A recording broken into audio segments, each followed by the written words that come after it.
सभी शिक्षक साथियों को मेरा नमस्कार।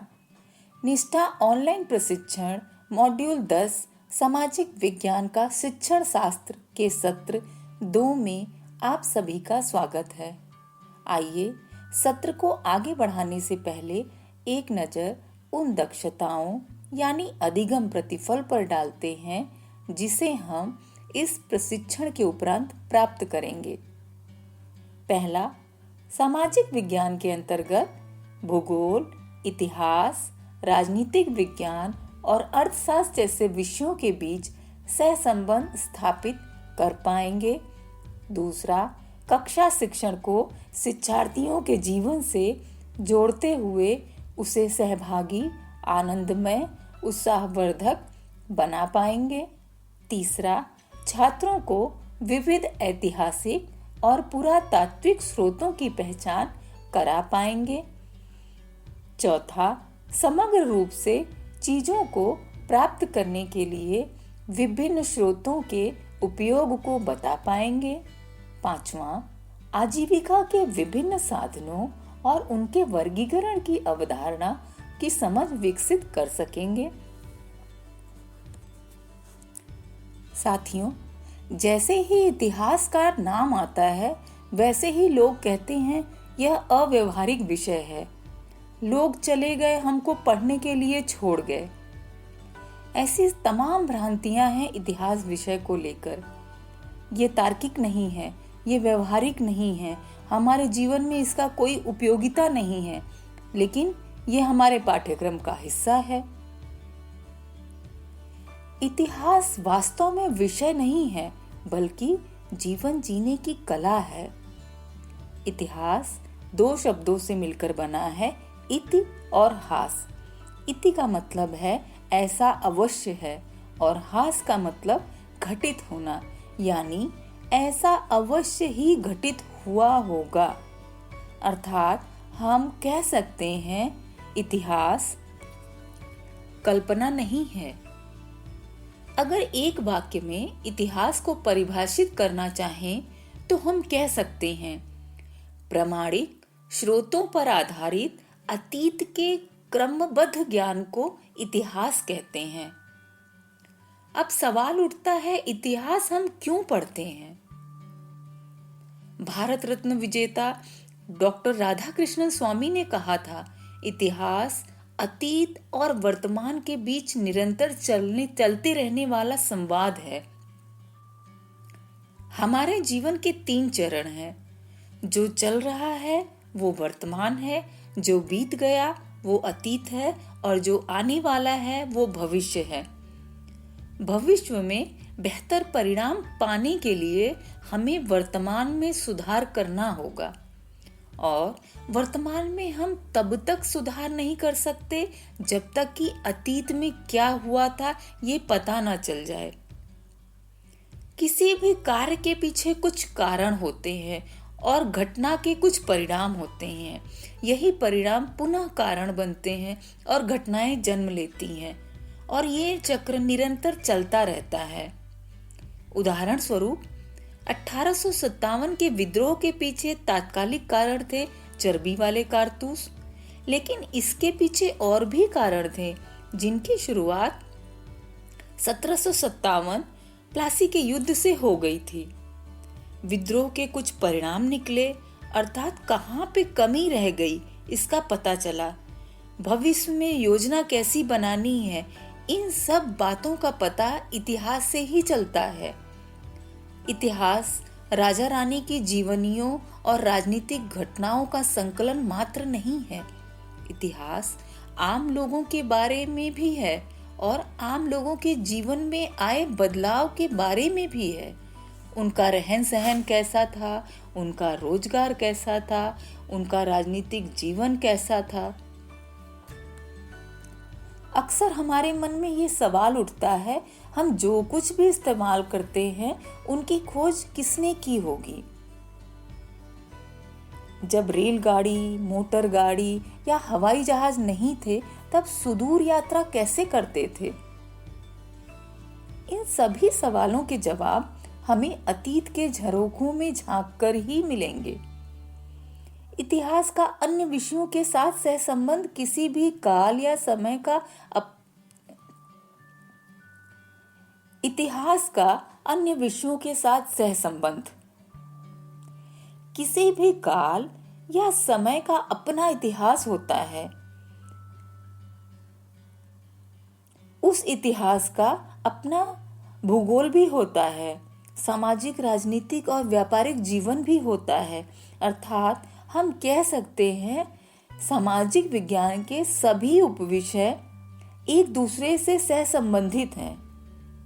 आइए एक उदाहरण के द्वारा समझते हैं बच्चों में इस अवधारणा को कैसे विकसित कर सकते हैं। आपके सामने एक चित्र दिखाई दे रहा है। क्या आप बता सकते हैं ये चित्र कहाँ का है? इस चित्र में आपको क्या दिखाई दे रहा है? पड़ गए ना चिंतन में? ये चित्र सिंधु घाटी सभ्यता के शहर का है। जरा ध्यान से देखिए। शहर 3 तरफ से जल से घिरा हुआ है। सिंधु घाटी सभ्यता में जल निकासी प्रणाली बहुत प्रभावी थी। ये एक नगरीय सभ्यता थी।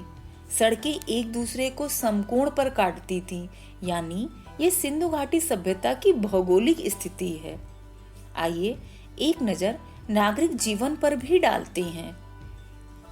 चित्र देखकर ये तो पता चल ही रहा है कि हजारों साल पहले भी एक विकसित सभ्यता रही होगी। प्रथम बार कांस्य का उपयोग करने के कारण इसे कांस्य सभ्यता भी कहा जाता था। यहाँ के लोग कृषि, पशुपालन के साथ साथ व्यापार भी करते थे। इन्हें मापतौल की भी जानकारी थी। ये विदेशों से भी व्यापार करते थे। इनकी लिपि चित्रात्मक थी, जिसे आज तक पढ़ा नहीं गया। समाज में महिलाओं का स्थान भी सम्मानजनक था। अब सवाल उठता है, इन बातों की जानकारी हमको कैसे मिली? इसे जानने के लिए हमें अतीत में जाना होगा, और अतीत को जानने के स्रोत हैं खुदाई से प्राप्त वस्तुएं, अभिलेख, मिट्टी के बर्तन, मोहरें, मूर्तियां इत्यादि। इन्हीं अवशेषों के आधार पर हम सिंधु घाटी सभ्यता के बारे में अनुमान लगा सकते हैं।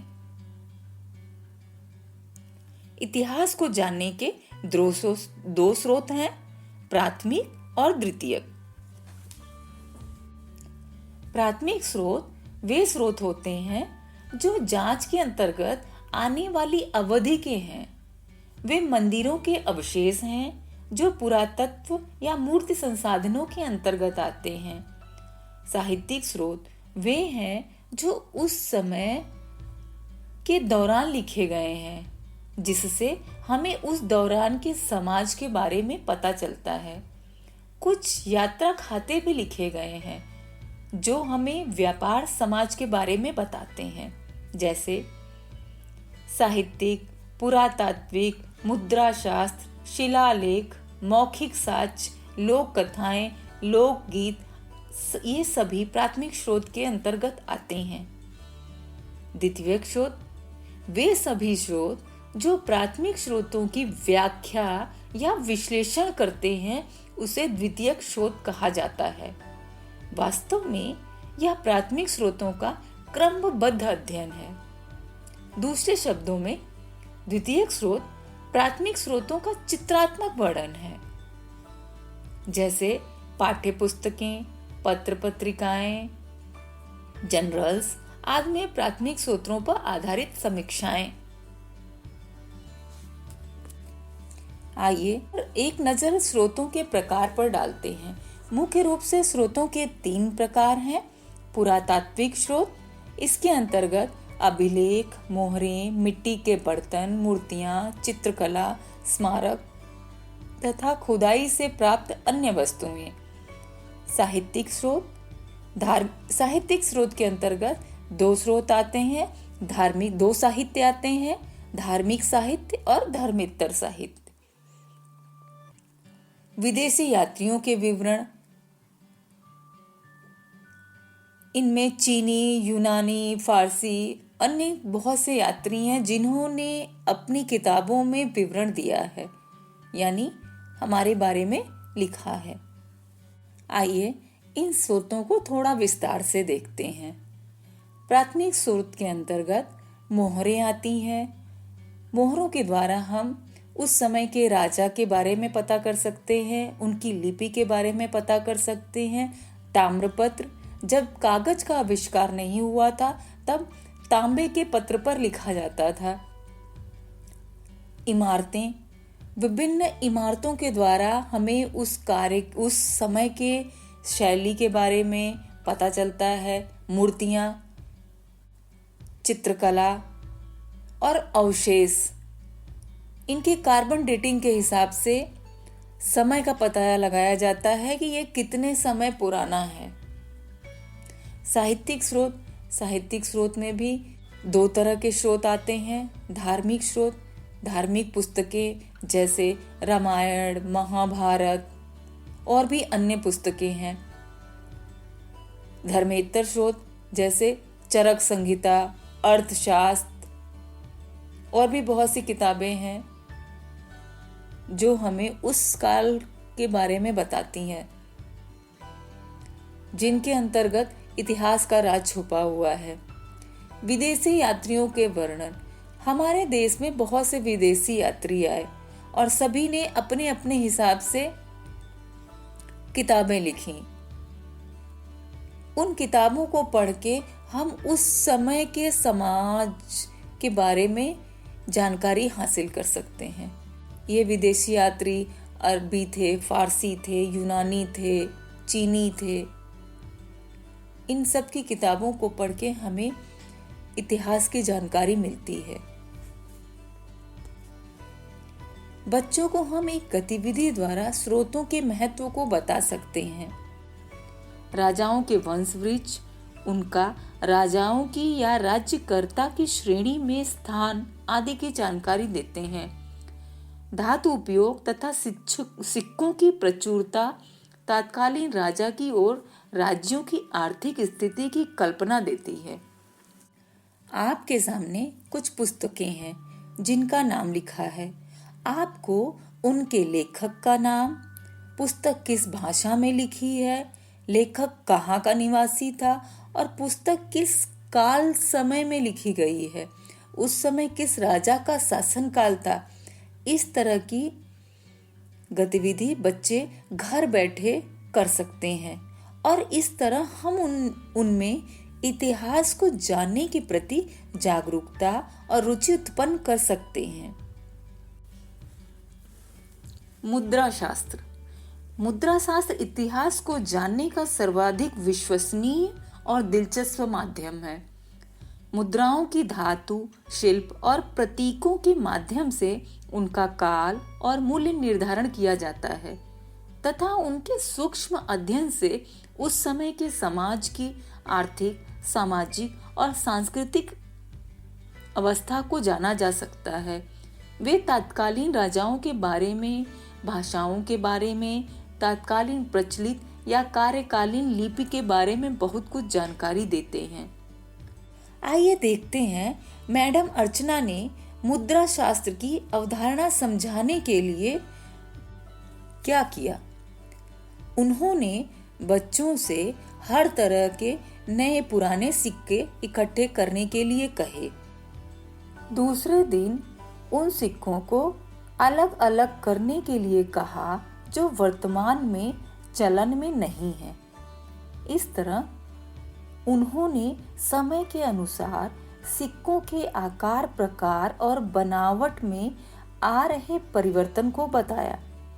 जो सिक्के उनके पूर्वज यानी दादा दादी के जमाने में थे अब नहीं हैं। यहाँ तक कि उनके मूल्यों में भी अंतर है।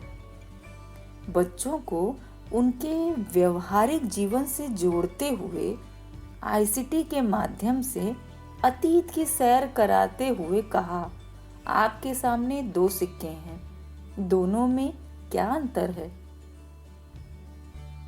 बच्चे चिंतन के आधार पर अपने अपने विचार प्रस्तुत करने लगे। पहले सिक्के में माँ दुर्गा सिंह पे सवार हैं, यानी ये किसी हिंदू राजा ने बनाए होंगे। दूसरे सिक्के में उर्दू में कुछ लिखा है, अर्थात ये मुगल कालीन सिक्के हो सकते हैं। इस तरह उन्होंने कई तरह के सिक्के दिखाकर अवलोकन करने और अनुमान लगाकर तार्किक ढंग से निष्कर्ष निकालने का कौशल विकसित करने का प्रयास किया। सिक्कों की बनावट में हो रहे परिवर्तन, यानी पहले जो सिक्के थे वो आहा सिक्के होते थे, उस पर कोई तस्वीर नहीं था, ना कोई लिखावट थी। धीरे धीरे सिक्कों पर चित्र बनने लगे। सिक्कों की धातुओं में परिवर्तन होने लगा, तांबा, कांसा, सोना, चांदी।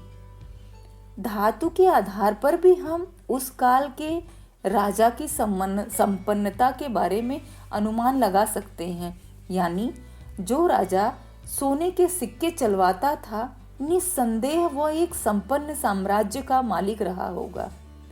सिक्कों पर बने चित्रों और लिखावट के आधार पर किस काल खंड के हैं ये पता लगाया जा सकता है। मिस अर्चना ने बच्चों को 2016 के पहले और बाद के नोटों को दिखाकर उनमें हो रहे परिवर्तन को बताया। एक गतिविधि के माध्यम से मुद्रा शास्त्र की अवधारणा को और भी स्पष्ट करने का प्रयास किया गया है। 4 अलग अलग नोटों को दिखाकर अंतर बताने के लिए कहा और नोटों पे बने चित्र के बारे में भी चर्चा करने के लिए कहा। हम आप में से बहुत से लोग ऐसे होंगे जिनका ध्यान इन नोटों पर बने चित्रों पर गया ही नहीं होगा। देश का राजनैतिक और आर्थिक इतिहास काफी हद तक मुद्रा शास्त्र पर निर्भर होता है। प्रशासन से जुड़े बहुत से तथ्य, ऐतिहासिक, भूगोल और भारत के प्राचीन धार्मिक इतिहास हम तक मुद्रा शास्त्र के द्वारा ही पहुंचते हैं। मुद्रा शास्त्र की भारतीय इतिहास को पुनर्लेखन में महत्वपूर्ण भूमिका रही है, क्योंकि भारतीय लोग अपनी उपलब्धियों का कोई लिखित विवरण नहीं रखते थे। ऐसा माना जाता है मुद्रा शास्त्र केवल इतिहास की सत्यता की परख करते हैं, पर कभी-कभी इसे सुधारने और महिमा मंडित भी करते हैं। साहित्यिक स्रोत। लिखने के विभिन्न स्रोत कागज के पहले भोजपत्र या ताड़ के पत्ते, पांडुलिपियां जो मंदिरों, मठों और संग्रहालयों और कुछ परिवारों के पास उनके निजी संग्रह के रूप में उपलब्ध हैं।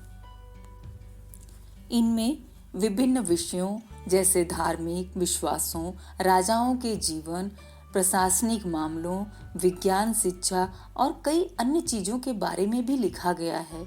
ये संस्कृत, तमिल, प्राकृतिक और अन्य क्षेत्रीय भाषाओं में लिखे गए हैं।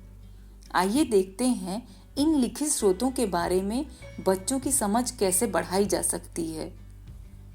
जब मनुष्यों को धातुओं के बारे में पता चला तो धीरे धीरे उन पर विभिन्न प्रकार की साहित्यिक रचनाएं लिखी गईं, जैसे कि तांबे, कांसे आदि पर। उसके बाद कागज पर लिखा जाने लगा और साहित्यिक कार्य विभिन्न प्रकार के थे। धार्मिक विषयों से संबंधित थे, प्रशासनिक दस्तावेज थे, शैक्षिक एवं अन्य विभिन्न मामलों से संबंधित थे और अलग अलग समयावधियों पर लिखे गए थे। लेकिन ग्रंथ विभिन्न भाषाओं में थे और उनमें साहित्यिक शैलियों के विभिन्न रूपों को अपनाया गया था।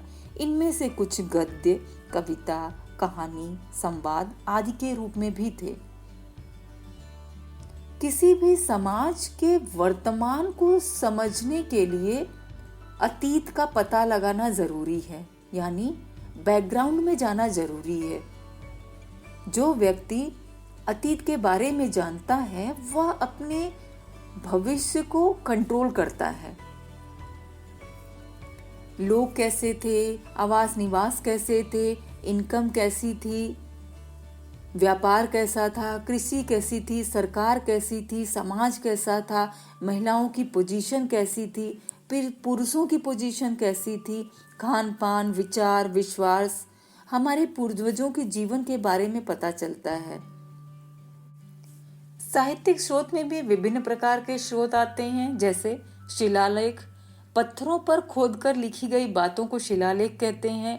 भोजपत्र, एक विशेष प्रकार की वृक्ष की छाल जिस पर प्राचीन ग्रंथ आदि लिखे जाते थे। ताड़पत्र, ताड़ वृक्ष के पत्तों पर रंग या स्याही से लिखी गई बातों वाले पत्र को ताड़पत्र कहते हैं। ताम्रपत्र, तांबे के पत्थरों पर खोदकर लिखी गई बातों वाले तांबे के पत्थरों को ताम्रपत्र कहते हैं। सामाजिक राजनीतिक जीवन। भारत विविधताओं का देश है। ये विविधता यहाँ के लोगों में ही नहीं बल्कि भौगोलिक स्थिति में भी है।